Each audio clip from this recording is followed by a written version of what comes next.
Um, Imagine this for a second. You've just walked through your front door after this really relaxing week-long vacation. Or the best feeling, right? Right. You drop your bags, you're expecting that like familiar, comforting quiet of your house. Yeah. But instead, you hear a sound that just makes your blood run cold. Yes, never a good sign. Never. It's this heavy, rhythmic dripping, or actually worse, it's the sound of rushing water. So you turn the corner, and your living room is, well, it's essentially a shallow lake. Oh, wow. Yeah. That is a nightmare. Literally, the drywall is swelling, your furniture's ruined, and you just get that absolute pit of panic dropping right into your stomach. Yeah. And in that moment, you weren't looking for, like, a handyman. No, absolutely not. You were looking for a time machine. Yeah. You're looking for someone to just make the chaos stop immediately. And that is the defining characteristic of this industry we're looking at today. It's an involuntary purchase. Right. Like the consumer isn't they're not shopping around for the best seasonal discount, They're in crisis and they need immediate professional intervention to save their most valuable asset. Exactly. And that crisis is exactly where we are starting today's deep dive. But we're looking at this from a totally different angle from the perspective of the person actually answering that call. Which is a fascinating shift in perspective. It really is. So if you are, say, a corporate professional looking to break out of the typical 9 to 5, or an investor wanting to build a really resilient portfolio, this deep dive is for you. We are unpacking a highly specific, essential business model, which is disaster restoration. Specifically, we're looking at the DRYmedic franchise model today. Right, DRYmedic. We're going to figure out how it actually works, where the money comes from, and whether it's actually a viable path to long-term wealth. Because we're not talking about, like, burgers or fitness here. No, not at all. And that requires a massive shift in how we usually think about franchising. Yeah. How so? Well, the general public hears the word franchise, and they picture fast food, retail, or maybe like a boutique fitness studio. Right, the usual suspects. Exactly. But savvy investors, the ones who are really focused on building generational equity, they evaluate opportunities through a completely different psychological lens. Okay, what are they looking for then? They're hunting for a model that provides essential, non-discretionary services. They want a business that isn't derailed by inflation or interest rates or supply chain hiccups. Because, Mother Nature doesn't read the Wall Street Journal? Right. A pipe bursts, whether the market is in a bull or a bear phase. It just happens. And that right there is the foundation of a recession-resistant industry. But, the appeal goes much deeper than just consistent demand. The real strength of a model like DRYmedic lies in how the business is actually engineered to handle that demand efficiently. I really want to get into the mechanics of that. Because looking at the source material, the list of core services they offer is surprisingly broad. It's very comprehensive. Yeah, so DRYmedic handles water and flood damage cleanup, Right. fire and smoke restoration, and mold remediation. But I was looking at two specific things that really caught my eye. Which ones? Biohazard cleanup and something called contents cleaning. Help me understand the how here, because contents cleaning just sounds like, I don't know, doing someone's laundry. Yeah. What does that actually entail on a technical level? Oh, it is far more sophisticated than just wiping down furniture or doing laundry. Okay. So think about when a house catches fire. The smoke damage, it permeates everything. Like into the walls and stuff? The walls, clothing, family heirlooms, electronics, everything. So contents cleaning involves carefully cataloging a homeowner's possessions, removing them from the site entirely, and using highly specialized technology to restore them. Wait, what kind of technology? We are talking about using ultrasonic cleaning tanks for hard goods or even commercial ozone chambers. Ozone chambers. Yeah, they literally break down soot and odor molecules at a chemical level. Wow. So it's high-level molecular restoration. It's not just like a deep clean. Correct. It's highly scientific.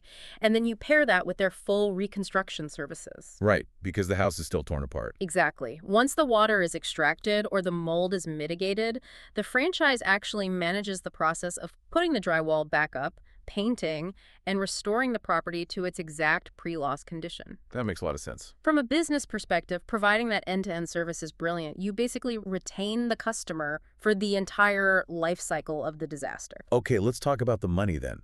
Because providing all those services means you are billing for a lot of moving parts. Absolutely. The sources mention unit economics and this hybrid financial model. I want to break this down for the listener. In this specific context, what is the unit we are actually looking at? So in disaster restoration, unit economics typically refers to the profitability of an individual job, or sometimes the revenue generated per service vehicle. Okay, good. But the hybrid financial model, that's what makes the cash flow so robust here.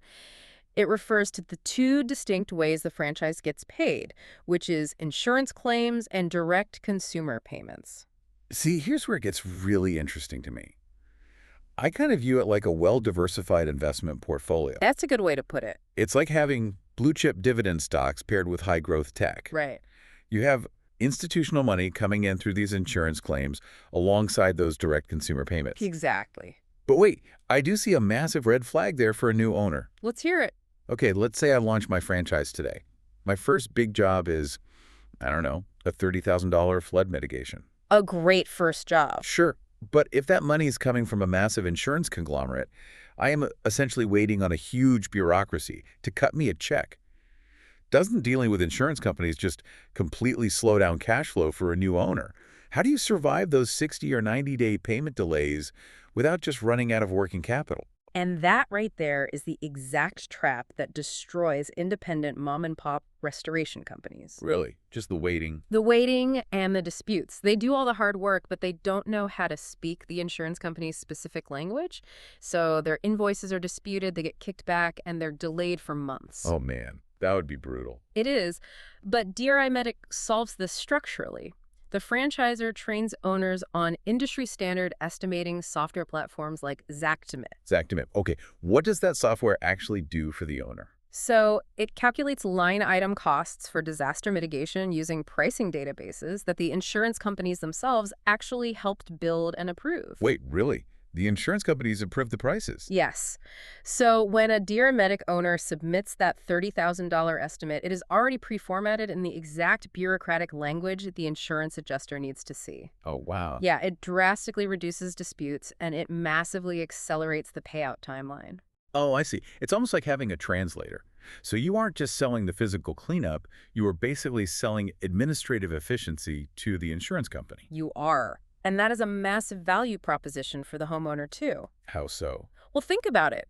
When someone is standing in their flooded basement, they do not have the mental bandwidth to fight with an insurance adjuster. Oh, for sure. They're just panicked. Right. So the franchise owner steps in, uses these approved protocols, and just navigates that whole maze for them. And meanwhile, you still have that direct consumer revenue for things like mold testing, non-covered services, or just the deductible payments. Which injects immediate cash flow into the business. Exactly. It keeps the lights on and the payroll funded while those larger insurance checks are processing. Okay, that makes a ton of sense. But if the revenue potential is that comprehensive, the operational complexity must be honestly kind of daunting. It can seem that way, yeah. Which brings us to the actual day-to-day management. I'm putting myself in the shoes of a listener who is, say, I don't know, a 45-year-old VP of sales. Sure, a classic corporate transition profile. Right. They know how to manage a P&L, they definitely know how to lead a team, but they do not know the first thing about, like, industrial desiccant dehumidifiers or drywall. Nor should they have to. Right. So how do they actually run this without accidentally buying themselves a grueling 80-hour-a-week physical labor job? Can this model truly support semi-absentee ownership or multi-unit expansion? What's fascinating here is how we define semi-absentee. In a service franchise, it does not mean you just put your feet up and check your bank account once a month. Right. It's not truly passive income. No, not at all. It means you are the CEO, not the technician. The franchise actually operates on a capacity-driven scaling model, meaning you don't have to launch offering fire, mold, and full reconstruction all on day one. Oh, so you can just phase it in. Exactly. Well, to put it more accurately, the system encourages you to land and expand. Land and expand. I like that. Yeah, so you might start your first 6 months focusing entirely on just water extraction. You hire a certified lead technician or a general manager who actually understands the science of drying structures. Okay, so they're the ones in the field. Right. That person manages the crew and handles the physical labor. Okay, let's unpack this. If they're doing the labor, what am I doing all day as the owner? You are building the B2B referral network. You're taking local plumbers, property managers, and insurance agents out to lunch. because they're the ones who know when the disasters happen. Exactly. They get the very first call when a pipe bursts, and you want them referring that business straight to your franchise. Makes sense. So you are analyzing marketing KPIs, managing the financial health of the business, and planning your multi-unit expansion. Hmm. Basically, you are managing the business while your general manager manages the disasters. Okay, that makes the transition much more tangible. You're really just leveraging corporate skills, like networking, team building, financial oversight, but applying them in a blue-collar industry. That's the exact playbook. But let's look at the actual cost of entry, right? Because building a multi-unit empire requires capital. Looking at the sources, the initial investment range for a DRYmedic franchise sits between roughly $133,500 and $317,000. Which is a pretty standard range for a robust service model. And to even qualify, you need a net worth of $200,000 and at least $75,000 in liquid cash. Right. Those numbers really act as a necessary filter, you know? It ensures owners are well capitalized enough to actually survive that launch phase. I want to break down that upper number, though, because if someone is sinking up to $317,000 into a new business, what is that actually buying them? What is the moat I'm buying into here? That's the million-dollar question. Because, honestly, I feel like I could probably just buy a heavy-duty van, a dozen shop vacs, print some flyers, and start host restoration service tomorrow for a fraction of that cost. You could try, but let's follow the capital and see why that's a bad idea. Okay, where's the money going? That investment range isn't just buying a van and some vacuums. It covers the franchise fee, which secures the exclusive rights to a large territory. It covers the initial vehicle wrap and outfitting. Okay, the branding. Right. And it buys commercial-grade, specialized equipment. We're talking industrial air scrubbers, thermal imaging cameras, heavy-duty extractors, stuff you can't just pick up at a hardware store. Thermal imaging, wow. Yeah, to find moisture behind walls. But most importantly, a significant portion of that upper range is calculated working capital. So it's basically a safety net. Exactly. It's the financial runway designed to keep the business operational and the owner paying themselves while the business ramps up and those first insurance checks start coming in. Okay, but what about the moat? Why couldn't I just take that $75K in working capital and start my own independent brand? Because the disaster restoration industry is incredibly difficult to penetrate without real institutional leverage. When you invest in this, you aren't just buying equipment. What else am I buying? You're tapping into a coast-to-coast network of over 50 locations. And more crucially, you're backed by the massive Authority Brands family. Oh, right. I saw that in the notes. Authority Brands is a massive umbrella company for home services. Huge. But how does their involvement actually benefit, like a local owner in suburban Ohio? Does it really matter to them? 2 words. Economies of scale. Okay. An independent startup buying 2 dehumidifiers, they pay retail price. A franchise backed by Authority Brands benefits from national vendor accounts. They're purchasing that same equipment at deep discounts. That adds up fast. It does. Furthermore, massive franchisors often negotiate national master service agreements with insurance carriers. It'll be what exactly? Meaning, local owners aren't just out there cold-calling insurance agents hoping for a scrap of work. They are benefiting from top-down relationships that funnel work directly to their territory. So the corporate office is basically feeding them leads. In many cases, yes. Okay, I want to talk about the 24/7 nature of this work, because to me, that seems like a massive operational hurdle. It's the biggest hurdle for independence, hands down. Right. If a water heater bursts at 3 a.m. on a Sunday, the homeowner is panicking. They're going to call whoever answers the phone right that second. They're not leaving a voicemail. Absolutely not. So if I'm an independent startup, I either have to literally wake up at 3 a.m. every single night, or I have to pay someone a full-time salary just to sit by a phone in the dark. Which eats all your profit. Exactly. Yeah. So how does this franchise model handle that? That is perhaps the strongest piece of the operational moat we just talked about. The franchise provides a 24/7 disaster hotline infrastructure. Wait, so the local owner doesn't handle the calls at night? Nope. As a local owner, you aren't staffing a graveyard shift for phone dispatch. The national call center takes that panicked 3:00 a.m. call. They professionally intake the customer's information, calm them down, and then they dispatch the lead directly to your on-call technician's mobile device via the franchise software. Oh, man. So the infrastructure literally catches the lead while the owner's asleep in their bed. Precisely. It captures revenue that an independent operator would simply miss by letting the call go to voicemail. That is huge. And looking at the ongoing costs, I see there is a royalty fee of about 5% to 7%, plus an advertising royalty that starts around $595 a month. Which is pretty standard. Right. And I can definitely see the value of the 5% royalty for the software, the estimating tools, and that 24/7 call center. But what is that $595 a month actually doing for the local owner's advertising? So that ad fund pools resources across the entire franchise network to build national brand authority. Got like SEO and stuff. Exactly. It funds the high-level SEO strategies, the professional digital presence, and the overarching brand reputation management. Because when people need this, they're just Googling it. Right. When a homeowner pulls out their phone in a panic and searches for water removal near me, they need to see a brand they instantly trust. DRYmedic already boasts a 4.9-star rating across thousands of reviews. That's a lot of reviews. It is. And building that level of digital trust from scratch, it takes an independent contractor years to do that. The ad fund ensures the brand stays right at the top of those crucial search results. Makes total sense. Now, I do want to highlight one more financial detail that really stood out in the sources. They offer a pretty generous 30% discount on the franchise fee for veterans. Oh, yeah. And it makes perfect sense when you consider the operational model. Why is that? Well, veterans excel in environments that rely on strict standard operating procedures, rapid deployment, and solid team leadership. That's true, yeah.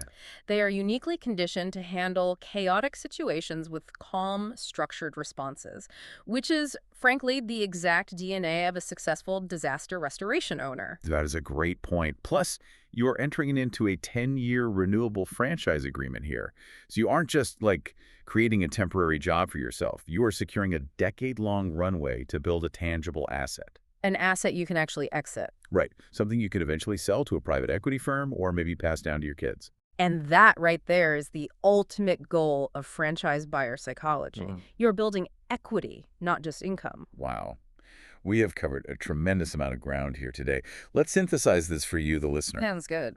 What we have unpacked today is essentially a blueprint for entering a highly resilient, recession-resistant sector of the economy. The DRYmedic model offers this capacity-driven scaling, which allows an owner to step in as a true CEO and grow from basic water mitigation into full reconstruction at their own pace. Taking control of the growth. Exactly. And it utilizes that dual revenue engine we talked about, balancing immediate consumer cash flow with those large, reliable insurance payouts. And all that is managed through industry-standard software that just removes the administrative headache. It's a very elegant system. It is. And it's entirely propped up by the institutional weight of authority brands and that incredible 24/7 dispatch infrastructure. It really is a formidable combination of local ownership and national leverage. But, beyond the unit economics and the software, there is a core ethos to this industry that I think requires real consideration. Okay, but Well, if you are going to leave a comfortable corporate job to start a business, the work should ideally mean something, right? absolutely. In the franchise world, it is incredibly rare to find an opportunity where your primary product is quite literally peace of mind. That is a profound way to look at it. Yeah. You aren't selling a luxury item, you are selling stabilization. You are. You are quite literally meeting people on what might be the worst, most stressful day of their entire lives. Yeah, their home is destroyed. Their home is damaged, their personal history feels threatened, and they are terrified of the financial implications. But when your team arrives with the equipment, the expertise, and the bureaucratic knowledge to just say, hey, we have this handled, you are giving them their life back. Wow. And that dynamic creates a level of deep, resonant trust in your local community. It really transforms a highly profitable business venture into a true pillar of the neighborhood. It circles right back to the scenario we started with at the beginning of the deep dive. Walking into that chaotic, flooded living room, hearing the rushing water, and being the person who can step in, stop the panic, and bring order to the chaos. It's a brilliant way to build wealth while providing an absolute lifeline to your community.